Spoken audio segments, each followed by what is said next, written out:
കുടിയിറക്ക് നിരോധന നിയമം പാസാക്കി. എന്നാൽ ഈ കുടിയിറക്ക് നിരോധന നിയമത്തെ കാറ്റിൽ പുറത്തിക്കൊണ്ട് കേരളത്തിൽ അങ്ങോളം ഇങ്ങോളം ലക്ഷക്കണക്കിന് വീട്ടുകാരെ കുടിയൊഴിപ്പിക്കുന്ന അങ്ങേയറ്റം ജനാധിപത്യ വിരുദ്ധമായ, അങ്ങേയറ്റം ഫാസിസ്റ്റമായ ഈ പ്രക്രിയ എങ്ങ് നടന്നുകൊണ്ടിരിക്കുകയാണ്. നാടുകളിൽ ചർച്ചയാകുന്നില്ല.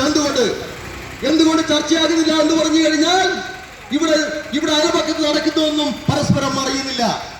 അയൽപക്കത്ത് നടക്കുന്ന, നാട്ടിൽ നടക്കുന്ന പ്രക്രിയ അറിയാതിരിക്കുന്ന രീതിയിലേക്കുള്ള മുതലാളിത്ത കൊള്ള നമ്മെ പരസ്പരം ഒറ്റപ്പെടുത്തുന്ന.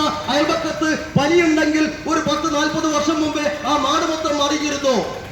അയൽപക്കത്ത് ആശുപത്രി ആരെങ്കിലും ഉണ്ടെങ്കിൽ 40 വർഷം മുമ്പേ ആ നാട് മുഴുവൻ അറിഞ്ഞിരുന്നു.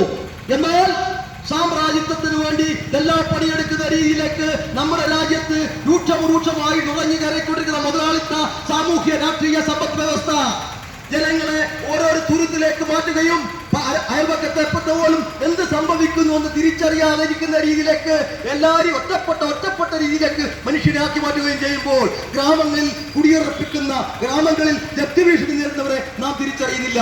മുഖ്യധാരയിലേക്ക് ഈ വിഷയം വരുന്നില്ല. അതുകൊണ്ട് നമ്മൾ കടക്കണി യുവജന മുന്നണി ചെയ്യുന്നത് ഈ വിഷയം തന്നെ മുഖ്യധാരയിലേക്ക് കൊണ്ടുവരികയും രാജ്യം കടത്തിന്റെ വലിയ ഒരു അഗ്നിപർവ്വതത്തിന്റെ മുകളിലാണ് രാജ്യവും ജനതയും ജീവിക്കുന്നത് എന്ന് വിളിച്ചു പറയുകയും ചെയ്യുകയാണ്. വീട് എന്ന് പറയുന്നത് ഏത് മനുഷ്യനെ സംബന്ധിച്ചിട്ടും ജന്മാവകാശമാണ്. ഭക്ഷണം, വസ്ത്രം, വീട് ഇതില്ലെങ്കിൽ മനുഷ്യനില്ല.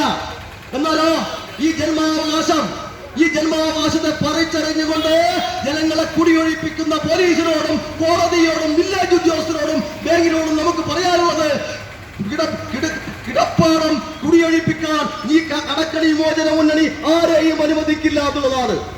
കിടപ്പാടം പറിച്ചറിഞ്ഞുകൊണ്ട് ജനങ്ങളെ തെരുവിലിറക്കാൻ ഒരു ബാങ്കിന്റെ ശക്തികളെയും, ഒരു പോലീസിനെയും, ഒരു കോടതിയെയും, ഒരു വില്ലേജ് ഉദ്യോഗസ്ഥരെയും കടക്കണി മോചന മുന്നണി അനുവദിക്കുന്നില്ല എന്നുള്ളതാണ്.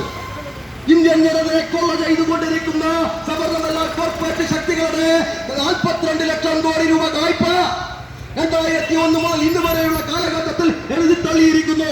എന്നാൽ ഇന്ത്യൻ ജനതയുടെയോ എഴുതിത്തള്ളുന്നില്ല. വെറും കിട്ടാക്കടത്തിന്റെ 15% മാത്രമേ ഇന്ത്യൻ ജനതയുടെ കടമുള്ളൂ. എന്നാലോ കിട്ടാക്കടത്തിന്റെ 85% വരുന്നു ഇന്ത്യയെ കൊള്ള ചെയ്തുകൊണ്ടിരിക്കുന്ന കൊള്ളക്കാരായ അംബാനി, അദാനി പോലുള്ള സവർണതല്ല കോർപ്പറേറ്റുകളുടെ കടം. എന്നിട്ട് യാതൊരു ഉളുപ്പുമില്ലാതെ അവരുടെ കടം എഴുതി വെട്ടി തള്ളിക്കൊണ്ടിരിക്കുന്നു. കേരള ഹൈക്കോടതി 3 മാസത്തിൽ 3 വിധി പ്രഖ്യാപിച്ചു. ഉറ്റവർ നഷ്ടപ്പെട്ട, ഉടയവർ നഷ്ടപ്പെട്ട മുണ്ടക്കയിലെ 350 കുടുംബത്തിന്റെ 32 കോടി ഉറുപ്പ്യ എഴുതി തള്ളുന്നത്. എന്നാൽ സർക്കാർ പറഞ്ഞ എന്താണെന്നറിയോ?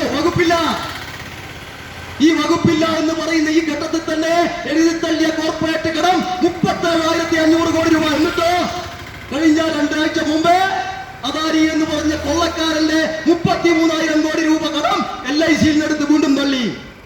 ഇങ്ങനെ അങ്ങേയറ്റം ജനവിരുദ്ധവും അങ്ങേയറ്റം രാജ്യദ്രോഹവുമായിട്ടുള്ള ഈ പ്രക്രിയ ചോദ്യം ചെയ്തേ പറ്റൂ. ഇന്ത്യൻ ജനതയെ കട്ടെടുത്തും കൊള്ള ചെയ്തും അഴിമതി നടത്തിയും സ്വിസ് ബാങ്ക് പോലുള്ള ബാങ്കുകളിൽ നിക്ഷേപിച്ച 35 ലക്ഷം കോടി രൂപ, ഈ 35 ലക്ഷം കോടി രൂപ പിടിച്ചെടുത്തിട്ട് ഇന്ത്യയിലെ ഓരോരുത്തരുടെയും പേരിൽ 14 ലക്ഷം രൂപ ഇടുമെന്ന് നരേന്ദ്രമോദി അധികാരത്തിൽ എത്തുന്നതിന് മുമ്പേ പറഞ്ഞു. എന്നിട്ടോ ഇല്ല. കടക്കണി യുവജന മുന്നണിക്ക് പറയാനുള്ളത്, ഇവിടെ ഈ 35 ലക്ഷം കോടി രൂപ പിടിച്ചെടുത്തുകൊണ്ട് ഇന്ത്യൻ ജനതയുടെ കടം എഴുതി തള്ളണം.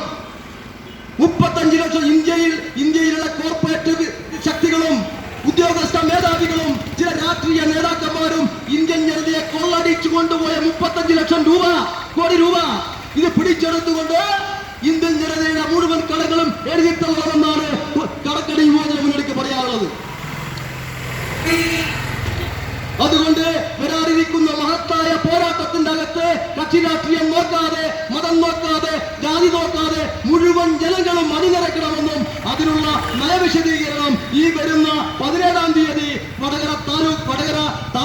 വടകര ടൗണിലുള്ള മുനിസിപ്പൽ ഹാളിൽ വെച്ച് നടക്കുന്നതാണെന്നും ആ മുനിസിപ്പൽ ഹാളിൽ നിങ്ങൾ എല്ലാവരും രാഷ്ട്രീയം നോക്കാതെ, മതം നോക്കാതെ, ജാതി നോക്കാതെ പങ്കെടുക്കണമെന്നും അഭ്യർത്ഥിച്ചുകൊണ്ട് ഞാൻ നിർത്തുന്നു. അഭിവാദ്യങ്ങൾ.